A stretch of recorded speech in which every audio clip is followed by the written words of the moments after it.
आदरणीय अध्यक्ष महोदय, मैं आपका और सदन के सभी माननीय सदस्यों का हृदय से आभार व्यक्त करता हूं कि हमने इस महत्वपूर्ण अवसर पर एक सामूहिक चर्चा का रास्ता चुना है, जिस मंत्र ने, जिस जयघोष ने देश की आजादी के आंदोलन को ऊर्जा दी थी, प्रेरणा दी थी, त्याग और तपस्या का मार्ग दिखाया था, उस वंदे मातरम का पुण्य स्मरण करना इस सदन में हम सबका ये बहुत बड़ा सौभाग्य है। और हमारे लिए गर्व की बात है कि वंदे मातरम के 150 वर्ष निमित्त इस ऐतिहासिक अवसर के हम साक्षी बन रहे हैं।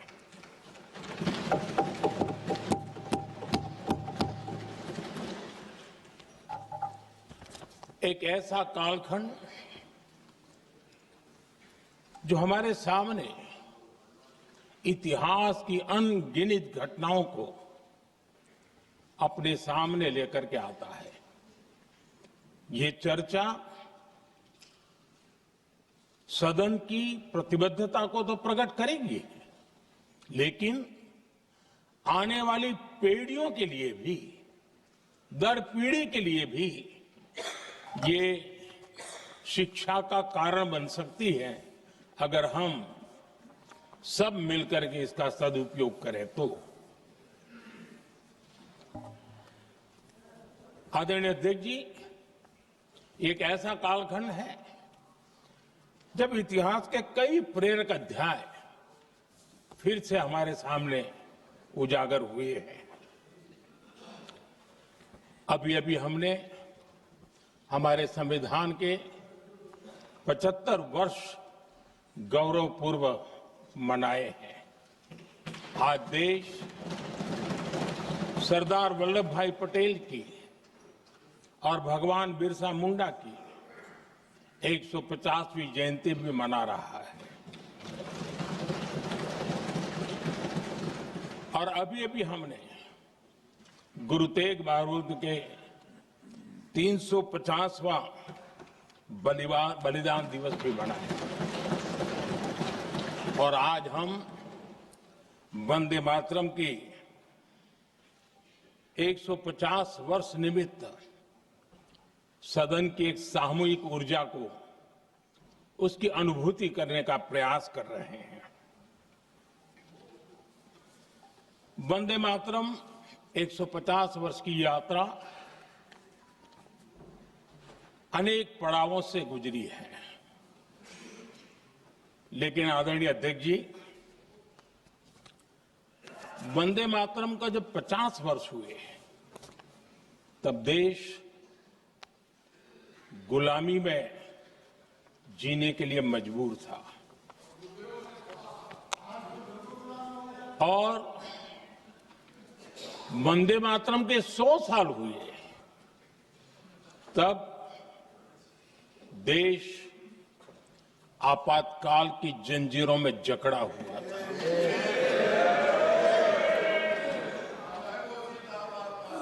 जब वंदे मातरम 100 साल के अत्यंत उत्तम पर्व था, तब भारत के संविधान का गला घोंट दिया गया था। जब वंदे मातरम 100 साल का हुआ, तब देशभक्ति के लिए जीने मरने वाले लोगों को जेल के सलाखों के पीछे बंद कर दिया गया था। जिस वंदे मातरम के गीत ने देश को आजादी की ऊर्जा दी थी, उसके जब 100 साल हुए तो दुर्भाग्य से एक काला कालखंड हमारे इतिहास में उजागर हो गया। हम लोकतंत्र के गिरोह में थे,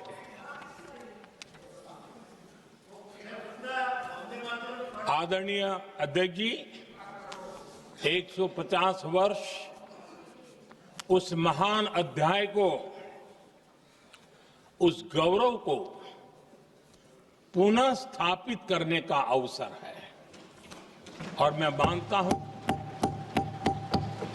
सदन ने भी और देश ने भी इस अवसर को जाने नहीं देना चाहिए। यही वंदे मातरम है जिसने 1947 में देश को आजादी दिलाई। स्वतंत्रता संग्राम का भावात्मक नेतृत्व इस वंदे मातरम के जयघोष में था। आदरणीय अध्यक्ष जी, आपके समक्ष आज जब मैं वंदे मातरम 150 निमित्त चर्चा के लिए आरंभ करने खड़ा हुआ हूं, यहां कोई पक्ष प्रतिपक्ष नहीं है, क्योंकि हम सब यहां जो बैठे हैं एक्चुअली हमारे लिए रण स्वीकार करने का अवसर है कि जिस वंदे मातरम के कारण लक्षावधि लोग आजादी का आंदोलन चला रहे थे और उसी का परिणाम है कि आज हम सब यहां बैठे हैं। और इसलिए हम सभी सांसदों के लिए, हम सभी जनप्रतिनिधियों के लिए वंदे मातरम के रण स्वीकार करने का ये पावन पर्व है।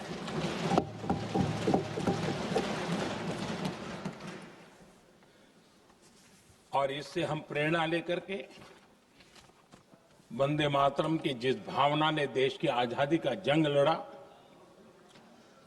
उत्तर दक्षिण पूर्व पश्चिम पूरा देश एक स्वर से वंदे मातरम बोल के आगे बढ़ा। फिर से एक बार अवसर है, आओ हम सब मिल के चले, देश को साथ लेके चले। आजादी के दीवानों ने जो सपने देखे थे उन सपनों को पूरा करने के लिए वंदे मातरम 150 हम सबकी प्रेरणा बने, हम सबकी ऊर्जा बने और देश आत्मनिर्भर बने। 2047 में विकसित भारत बना करके हम रहे, इस संकल्प को दोहराने के लिए ये वंदे मातरम हमारे लिए एक बहुत बड़ा अवसर है।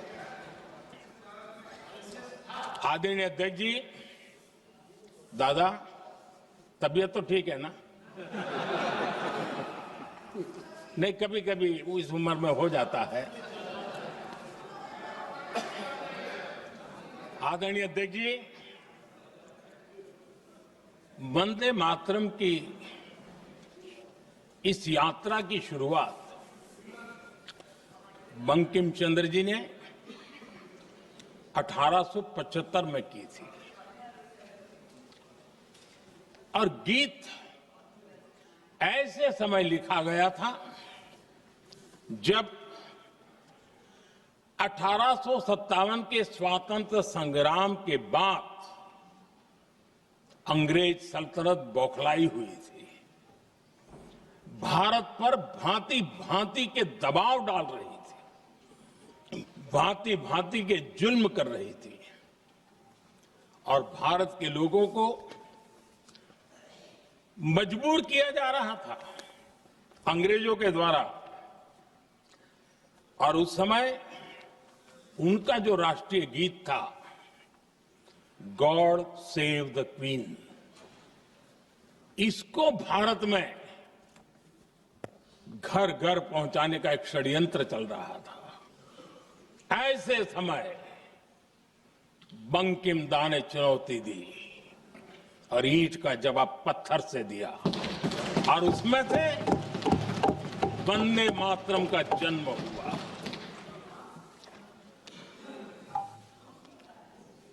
इसके कुछ वर्ष बाद 1882 में जब उन्होंने आनंद मठ लिखा तो इस गीत का उसमें समावेश किया गया। आदरणीय अध्यक्ष जी, वंदे मातरम ने उस विचार को पुनर्जीवित किया था जो हजारों वर्ष से भारत की रग रग में रचा बसा था। उसी भाव को, उसी संस्कारों को, उसी संस्कृति को, उसी परंपरा को उन्होंने बहुत ही उत्तम शब्दों में, उत्तम भाव के साथ वंदे मातरम के रूप में हम सबको बहुत बड़ी सौगात दी थी। वंदे मातरम ये सिर्फ केवल राजनीतिक आजादी की लड़ाई का मंत्र नहीं था। सिर्फ हम अंग्रेज जाए और हम खड़े हो जाए, अपने राह पर चले, इतने मात्र तक वंदे मातरम प्रेरित नहीं करता था, उससे कहीं आगे था। आजादी की लड़ाई इस मातृभूमि को मुक्त कराने का भी जंग था। अपनी मां भारती को उन बेड़ियों से मुक्ति दिलाने का एक पवित्र जंग था। और वंदे मातरम की पृष्ठभूमि हम देखें, उसके संस्कार सरिता देखें, तो हमारे यहां वेद काल से एक बात बार बार हमारे सामने आई है। जब वंदे मातरम कहते हैं तो वही वेद काल की बात हमें याद आती है। वेद काल से कहा गया है, माता भूमि ही पुत्रो अहम पृथिव्याः, अर्थात ये भूमि मेरी माता है और मैं पृथ्वी का पुत्र हूं। आदरणीय अध्यक्ष जी, यही वो विचार है जिसको प्रभु श्री राम ने भी लंका के वैभव को छोड़ते हुए कहा था, जननी जन्मभूमिश्च स्वर्गादपि गरीयसी।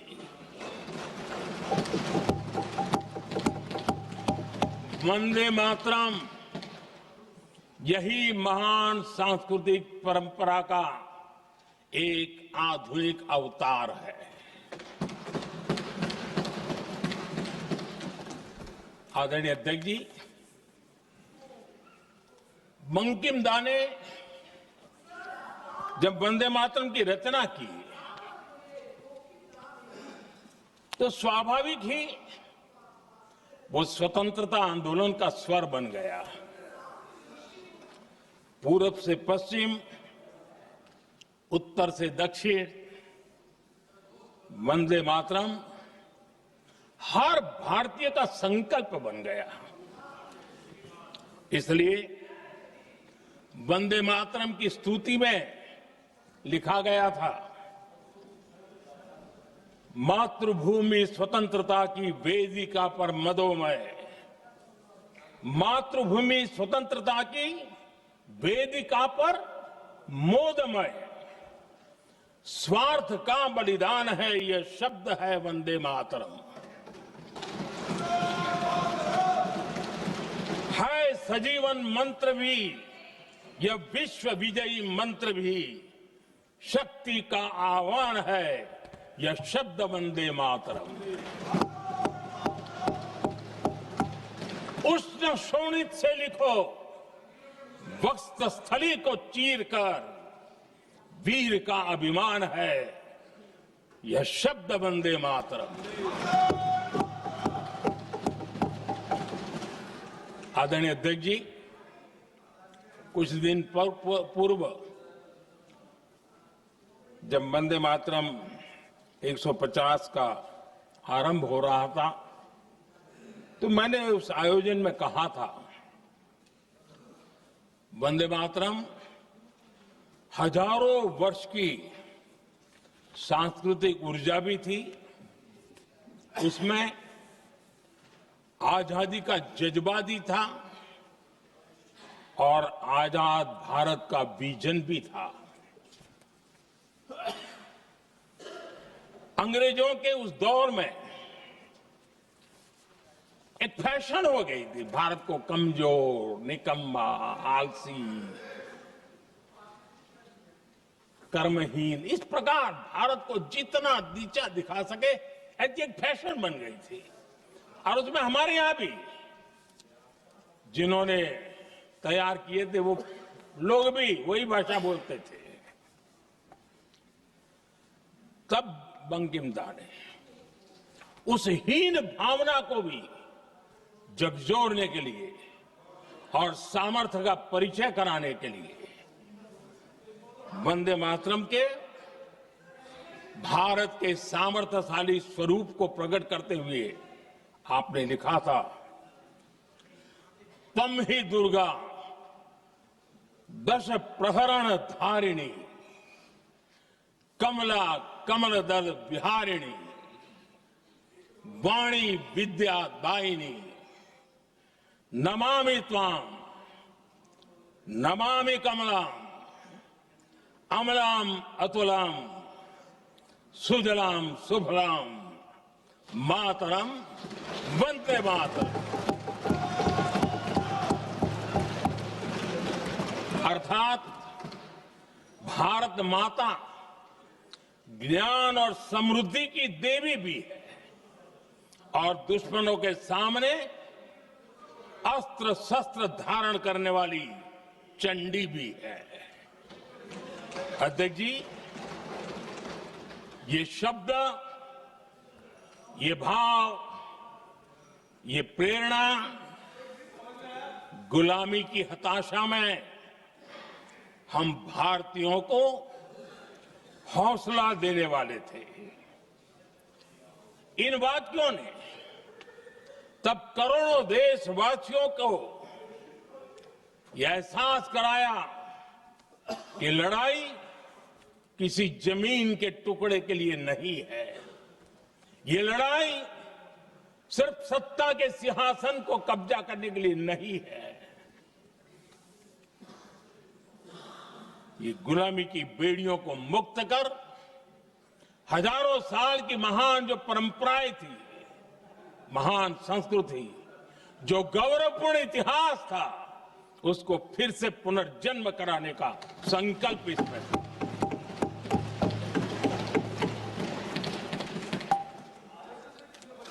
आदरणीय अध्यक्ष जी,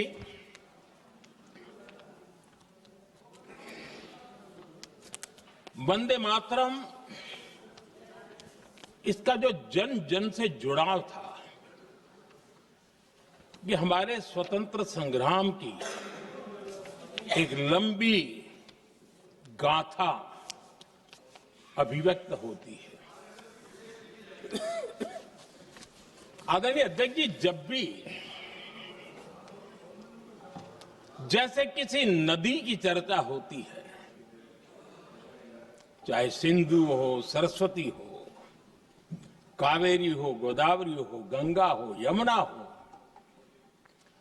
उस नदी के साथ एक सांस्कृतिक धारा प्रवाह, एक विकास यात्रा का धारा प्रवाह, एक जन जीवन की यात्रा का प्रवाह उसके साथ जुड़ जाता है। लेकिन क्या कभी किसी ने सोचा है कि आजादी जंग के हर पड़ाव, वो पूरी यात्रा वंदे मातरम की भावनाओं से गुजरता था, उसके तट पर पल्लवित होता था। ऐसा भाव काव्य शायद दुनिया में कहीं उपलब्ध नहीं होगा। आदरणीय अध्यक्ष जी,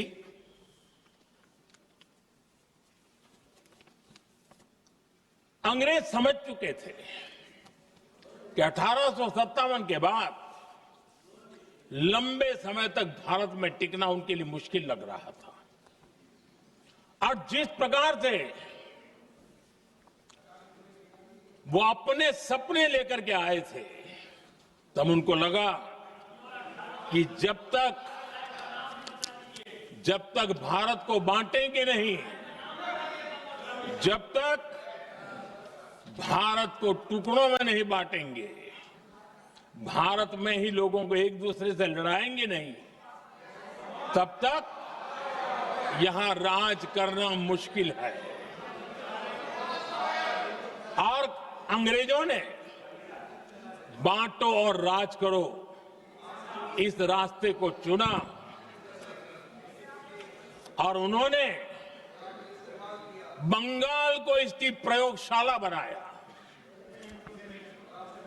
क्योंकि अंग्रेज भी जानते थे वो एक वक्त था जब बंगाल का बौद्धिक सामर्थ्य देश को दिशा देता था, देश को ताकत देता था, देश को प्रेरणा देता था। और इसलिए अंग्रेज भी चाहते थे कि बंगाल का ये जो सामर्थ्य है वो पूरे देश की शक्ति का एक प्रकार से केंद्र बिंदु है। और इसलिए अंग्रेजों ने सबसे पहले बंगाल के टुकड़े करने की दिशा में काम किया और अंग्रेजों का मानना था कि एक बार बंगाल टूट गया तो ये देश भी टूट जाएगा और वो यावत चंद्र दिवाकरो राज करते रहेंगे, ये इनकी सोच थी। 1905 में अंग्रेजों ने बंगाल का विभाजन किया, लेकिन जब अंग्रेजों ने 1905 में ये पाप किया तो वंदे मातरम चट्टान की तरह खड़ा रहा। बंगाल की एकता के लिए वंदे मातरम गली गली का नाद बन गया था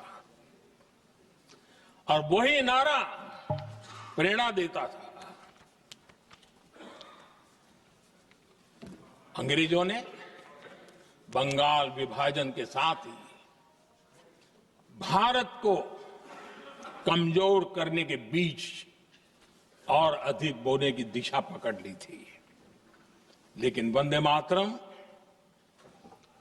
एक स्वर एक सूत्र के रूप में अंग्रेजों के लिए चुनौती बनता गया और देश के लिए चट्टान बनता गया। आदरणीय अध्यक्ष जी, बंगाल का विभाजन तो हुआ, लेकिन एक बहुत बड़ा स्वदेशी आंदोलन खड़ा हुआ और तब वंदे मातरम हर तरफ गूंज रहा था। अंग्रेज समझ गए थे कि बंगाल की धरती से निकला बंकिम दा का ये भाव सूत्र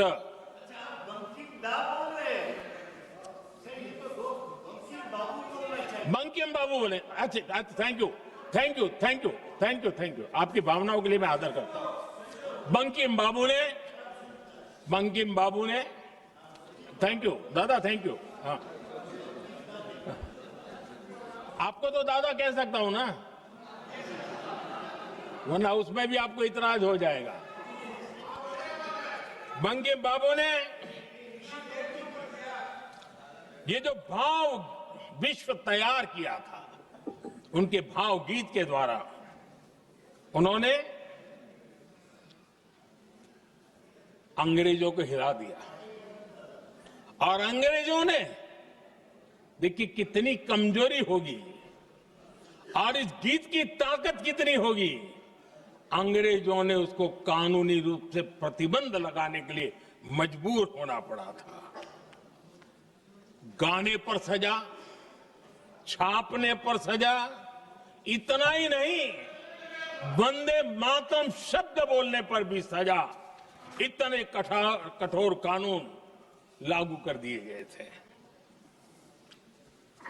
हमारे देश की आजादी के आंदोलन में सैकड़ों महिलाओं ने नेतृत्व किया, लक्षावधि महिलाओं ने योगदान दिया। एक घटना का मैं जिक्र करना चाहता हूं। 22 साल में वंदे मातरम गाने पर सर्वाधिक जुल्म हुए थे। वो बारिसाल आज भारत का हिस्सा नहीं रहा है और उस समय बारिसाल की हमारी माताएं, बहनें, बच्चे मैदान में उतरी थी वंदे मातरम के स्वाभिमान के लिए। इस प्रतिबंध के विरोध में लड़ाई के मैदान में उतरी थी और तब बारिसाल की एक वीरांगना श्रीमती सरोजिनी बोस, जिन्होंने उस जमाने में वहां की भावना को देखिए और उन्होंने कहा था कि वंदे मातरम जो प्रतिबंध लगा है, जब तक ये प्रतिबंध नहीं हटता है मैं अपनी चूड़ियां जो पहनती हूं निकाल दोगी। भारत में वो एक जमाना था, चूड़ी निकालना यानी महिला के जीवन की बहुत बड़ी घटना हुआ करती, लेकिन उनके लिए वंदे मातरम की वो भावना थी। उन्होंने अपनी सोने की चूड़ियां, जब तक वंदे मातरम प्रतिबंध नहीं हटेगा मैं दोबारा नहीं धारण करूंगी, ऐसा बड़ा व्रत ले लिया था। हमारे देश के बालक भी पीछे नहीं रहे थे। उनको कोड़े की सजा होती थी, छोटी छोटी उम्र में उनको जेल में बंद कर दिया जाता। और उन दिनों खास करके बंगाल की गलियों में लगातार वंदे मातरम के लिए प्रभात फेरियां निकलती थी। अंग्रेजों के नाक को दम कर दिया था। और उस समय एक गीत गूंजता था बंगाल में, जाए जाबे जीवोनो चोले, जाए जाबे जीवोनो चोले, जोगो तो माजे तोमार काजे वंदे मातरम बोले। अर्थात हे मां, संसार में तुम्हारा काम करते और वंदे मातरम कहते जीवन भी चला जाए तो वो जीवन भी धन्य है। ये बंगाल की गलियों में बच्चे कह रहे हैं। ये गीत उन बच्चों की हिम्मत का स्वर था और उन बच्चों की हिम्मत ने देश को हिम्मत दी थी। बंगाल की गलियों से निकली आवाज देश की आवाज बन गई थी।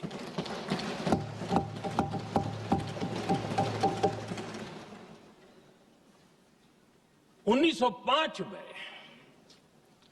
फरीदपुर के गांव में बहुत छोटी छोटी उम्र के बच्चे जब वंदे मातरम के नारे लगा रहे थे, अंग्रेजों ने बेरहमी से उन पर कोड़े मारे थे। यानी एक प्रकार से जीवन और मृत्यु के बीच लड़ाई लड़ने के लिए मजबूर कर दिया था। इतना अत्याचार हुआ था। 1906 में नागपुर में नील सिटी हाई स्कूल के उन बच्चों पर भी अंग्रेजों ने ऐसे ही जुल्म किए थे। गुनाह यही था कि वो एक स्वर से वंदे मातरम बोल करके खड़े हो गए थे। उन्हें वंदे मातरम के लिए मंत्र का महात्म्य अपनी ताकत से सिद्ध करने का प्रयास किया था। हमारे जांबाज सपूत बिना किसी डर के फांसी के तख्त पर चढ़ते थे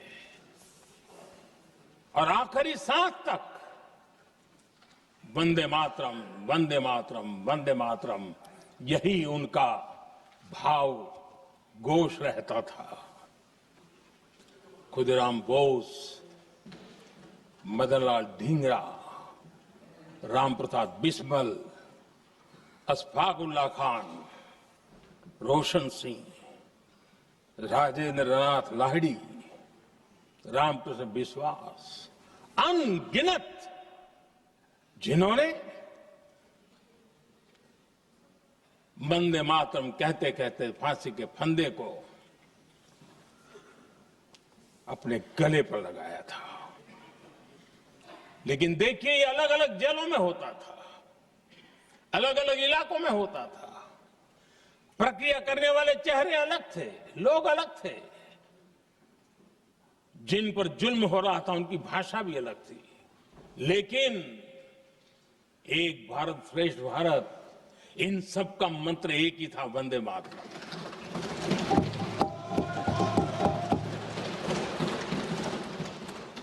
चटगांव की स्वराज क्रांति, जिन युवाओं ने अंग्रेजों को चुनौती दी, वे भी इतिहास के चमकते हुए नाम है। हरगोपाल बाग, पुलिन विकास घोष, त्रिपुर सेन, इन सब ने देश के लिए अपना बलिदान दिया। मास्टर सूर्यसेन को 1934 में जब फांसी दी गई, तब उन्होंने अपने साथियों को एक पत्र लिखा और पत्र में एक ही शब्द की गूंज थी और वो शब्द था वंदे मातरम।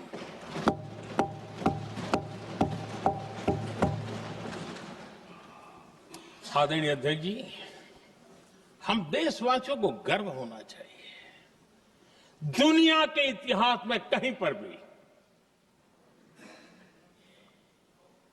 ऐसा कोई काव्य नहीं हो सकता, ऐसा कोई भावगीत नहीं हो सकता जो सदियों तक एक लक्ष्य के लिए कोटि कोटि जनों को प्रेरित करता हो और जीवन आहूत करने के लिए निकल पड़ते हो।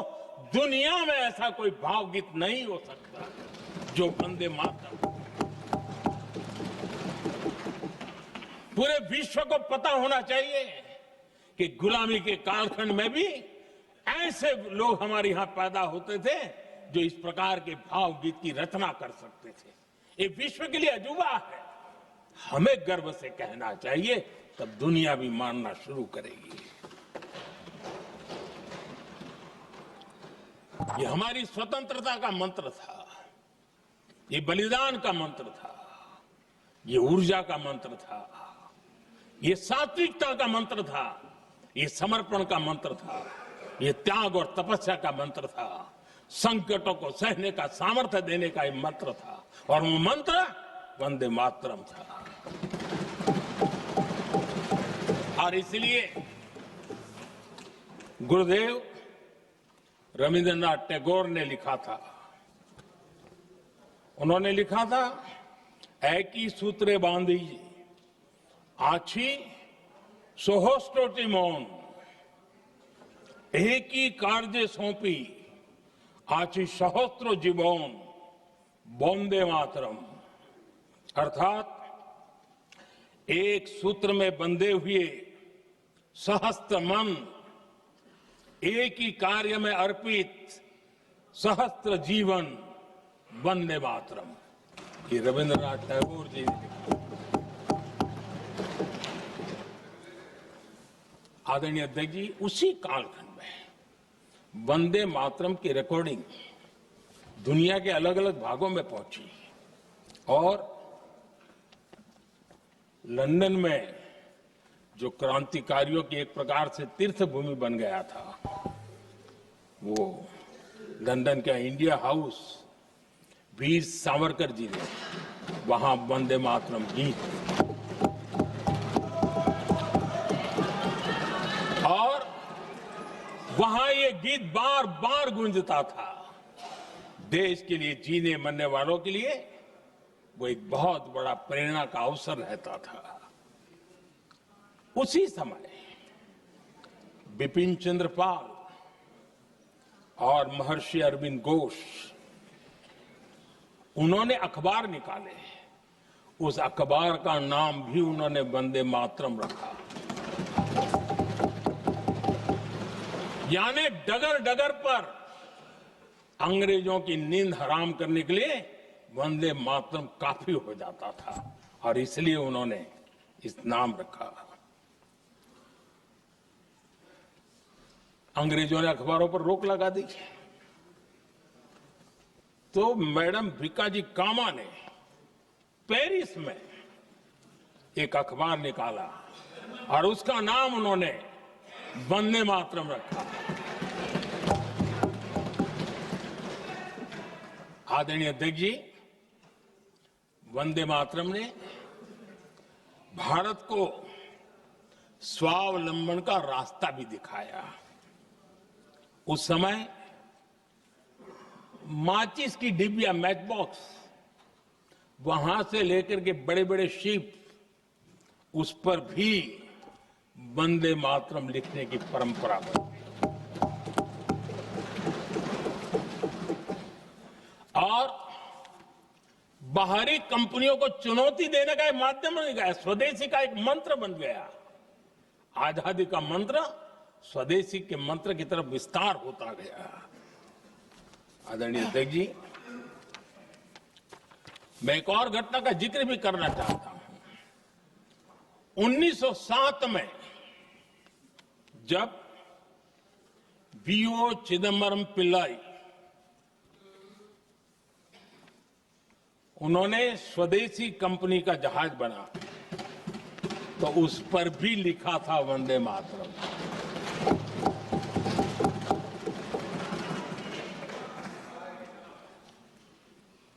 राष्ट्र कवि सुब्रमण्य भारती ने वंदे मातरम को तमिल में अनुवाद किया, स्तुति गीत लिखे। उनके कई तमिल देशभक्ति गीतों में वंदे मातरम की श्रद्धा साफ साफ नजर आती है। शायद सभी लोगों को, हो सकता है तमिलनाडु के लोगों को पता हो, लेकिन सभी लोगों को ये बात का पता न हो कि भारत का ध्वज गीत वी सुब्रमण्यम भारती ने ही लिखा था। उस ध्वज गीत का वर्णन जिस पर वंदे मातरम लिखा हुआ था, तमिल में इस ध्वज गीत का शीर्षक था ताइन माणी कोडी पारीर, ताळंदु पणिंदु पुलहिंद्रु वारीर। अर्थात देश प्रेमियों, दर्शन कर लो, सविनय अभिनंदन कर लो, मेरी मां की दिव्य ध्वजा का वंदन कर लो।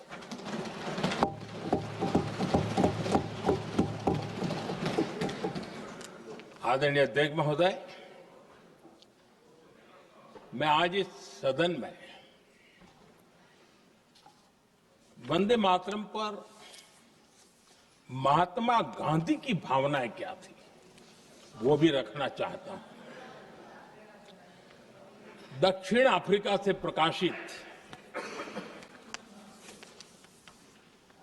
एक साप्ताहिक पत्रिका निकलती थी, इंडियन ओपिनियन, और इस इंडियन ओपिनियन में महात्मा गांधी ने 2 दिसंबर 1905 जो लिखा था उसको मैं कोट कर रहा हूं। उन्होंने लिखा था, महात्मा गांधी ने लिखा था, गीत वंदे मातरम जिसे बंकिम चंद्र ने रचा है, पूरे बंगाल में अत्यंत लोकप्रिय हो गया है। स्वदेशी आंदोलन के दौरान बंगाल में विशाल सभाएं हुई जहां लाखों लोग इकट्ठा हुए और बंकिम का यह गीत गाया। गांधी जी आगे लिखते हैं,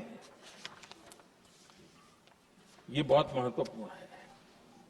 वो लिखते हैं, ये 1905 की बात है। उन्होंने लिखा, यह गीत इतना लोकप्रिय हो गया है जैसे ये हमारा नेशनल एंथम बन गया है।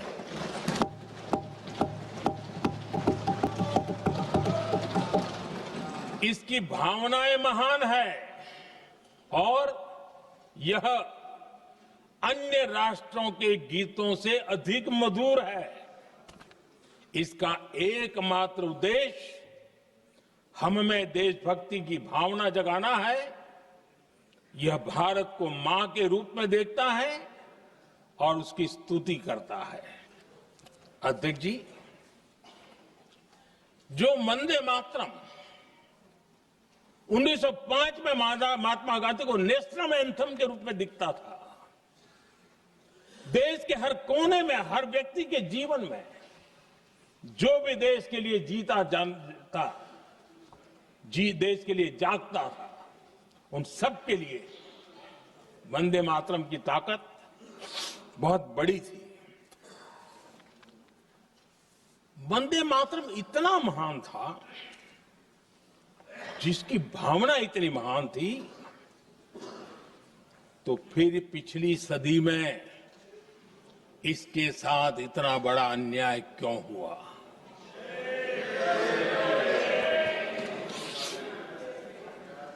वंदे मातरम के साथ विश्वासघात क्यों हुआ?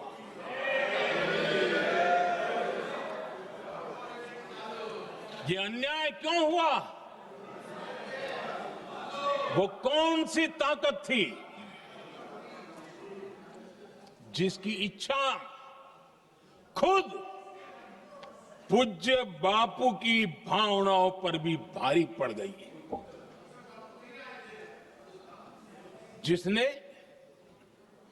वंदे मातरम जैसी पवित्र भावना को भी विवादों में घसीट दिया।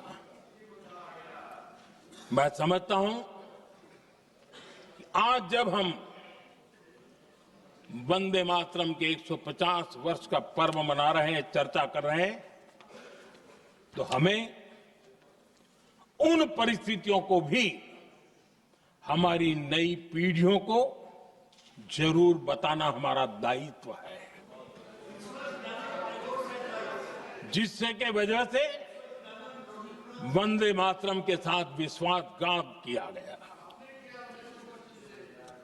वंदे मातरम के प्रति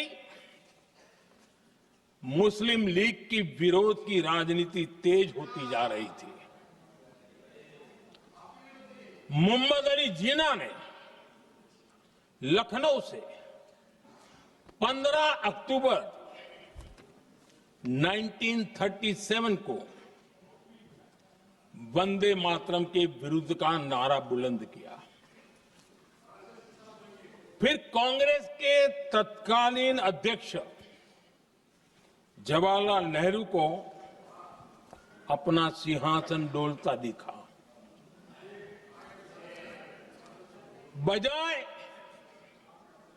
कि नेहरू जी मुस्लिम लीग के आधारहीन बयानों को तगड़ा जवाब देते, करारा जवाब देते, मुस्लिम लीग के बयानों की निंदा करते,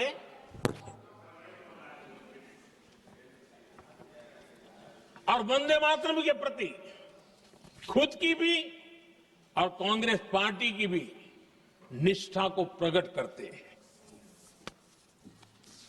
लेकिन उल्टा हुआ।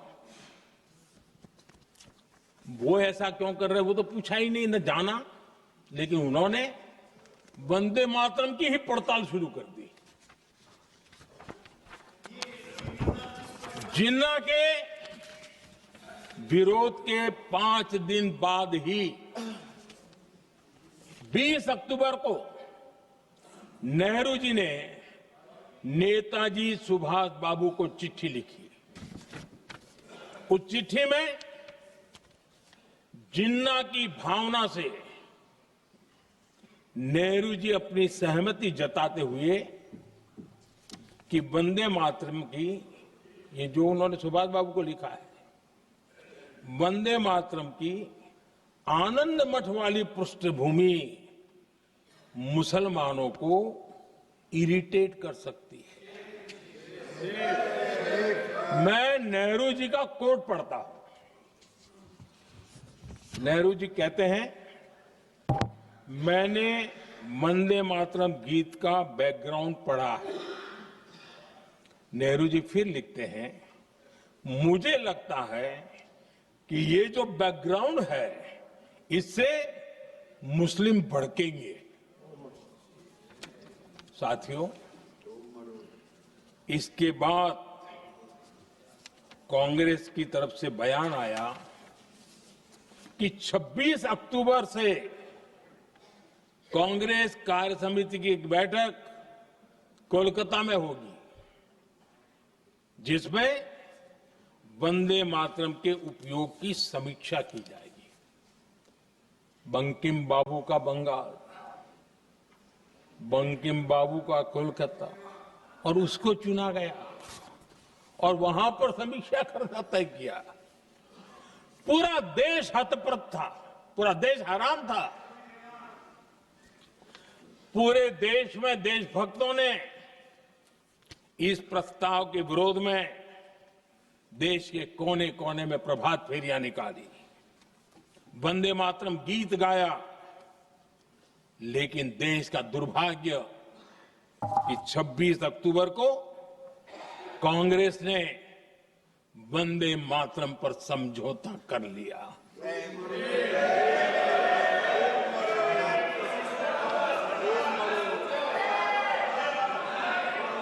वंदे मातरम के टुकड़े करने के फैसले में, वंदे मातरम के टुकड़े कर दिए। उस फैसले के पीछे नकाब ये पहना गया, चोला ये पहना गया कि ये तो सामाजिक सद्भाव का काम है। लेकिन इतिहास इस बात का गवाह है कि कांग्रेस ने मुस्लिम लीग के सामने घुटने टेक दिए और मुस्लिम लीग के दबाव में किया। और कांग्रेस का ये तुष्टीकरण की राजनीति को साधने का एक तरीका था। आदरणीय अध्यक्ष जी, तुष्टीकरण की राजनीति के दबाव में कांग्रेस वंदे मातरम के बंटवारे के लिए झुकी। इसलिए कांग्रेस को एक दिन भारत के बंटवारे के लिए झुकना पड़ा।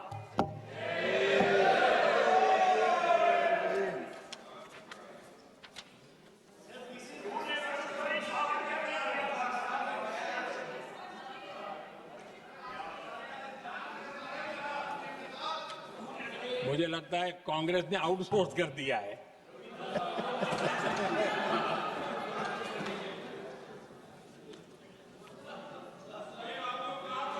दुर्भाग्य से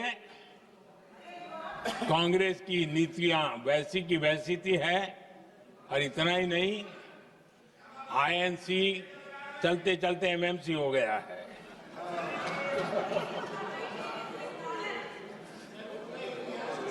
आज भी कांग्रेस और उसके साथी और जिन जिन के नाम साथ कांग्रेस जुड़ा हुआ है, सब वंदे मातरम पर विवाद खड़ा करने की कोशिश करते हैं।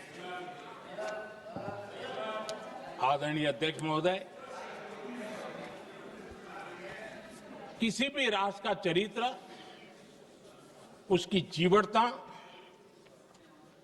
उसके अच्छे कालखंड से ज्यादा जब चुनौतियों का कालखंड होता है, जब संकटों का कालखंड होता है, तब प्रकट होती है, उजागर होती है और सच्चे अर्थ में कसौटी से कसी जाती है। जब कसौटी का काल आता है, तब ही ये सिद्ध होता है कि हम कितने दृढ़ हैं, कितने सशक्त हैं, कितने सामर्थ्यवान हैं।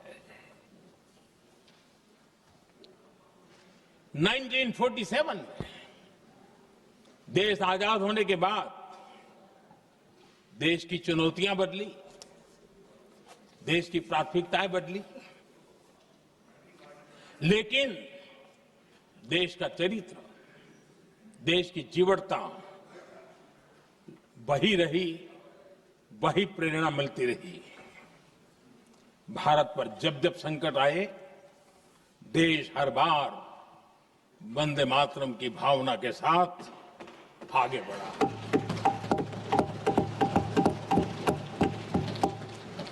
बीच का कालखंड कैसा गया जाने दो, लेकिन आज भी 15 अगस्त 26 जनवरी की जब बात आती है, हर घर तिरंगा की बात आती है, चारों तरफ वो भाव दिखता है, तिरंगे झंडे फहराते। एक जमाना था जब देश पर खाद्य का संकट आया, वही वंदे मातरम का भाव था। मेरे देश के किसानों ने अंदर के भंडार भर दिए और इसके पीछे भाव वही है, वंदे मातरम। जब देश की आजादी को कुचलने की कोशिश हुई, संविधान के पीठ पे छुरा भोंक दिया गया, आपातकाल थोप दिया गया, यही वंदे मातरम की ताकत थी कि देश खड़ा हुआ और परास्त करके रहा। देश पर जब भी युद्ध थोपे गए, देश को जब भी संघर्ष की नौबत आई, यही वंदे मातरम का भाव था। देश का जवान सीमाओं पर अड़ गया और मां भारती का झंडा फहराता रहा, विजय से प्राप्त कर। कोरोना जैसे वैश्विक महासंकट आया, यही देश उसी भाव से खड़ा हुआ, उसको भी परास्त करके आगे बढ़ गया। आदरणीय अध्यक्ष जी, यह राष्ट्र की शक्ति है, यह राष्ट्र को भावनाओं से जोड़ने वाला सामर्थ्यवान एक ऊर्जा प्रवाह है, ये चेतना प्रवाह है, ये संस्कृति की अविरल धारा का प्रतिबिंब है, उसका प्रकटीकरण है। ये वंदे मातरम हमारे लिए सिर्फ स्मरण करने का काल नहीं, एक नई ऊर्जा, नई प्रेरणा का लेने का काल बन जाए और हम उसके लिए प्रति समर्पित होते चले। और मैंने पहले कहा, हम लोगों पर तो कर्ज है वंदे मातरम का। वही वंदे मातरम है जिसने वो रास्ता बनाया, जिस रास्ते से हम यहां पहुंचे हैं, और इसलिए हमारा कर्ज बनता है।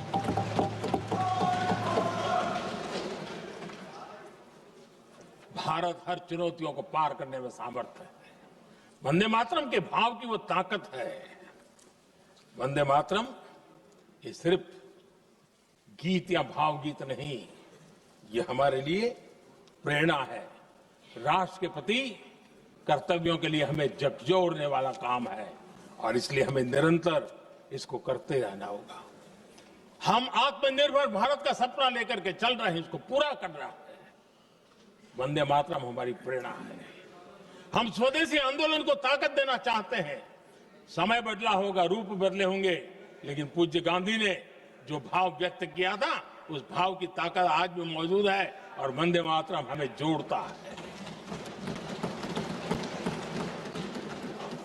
देश के महापुरुषों का सपना था स्वतंत्र भारत का। देश की आज की पीढ़ी का सपना है समृद्ध भारत का।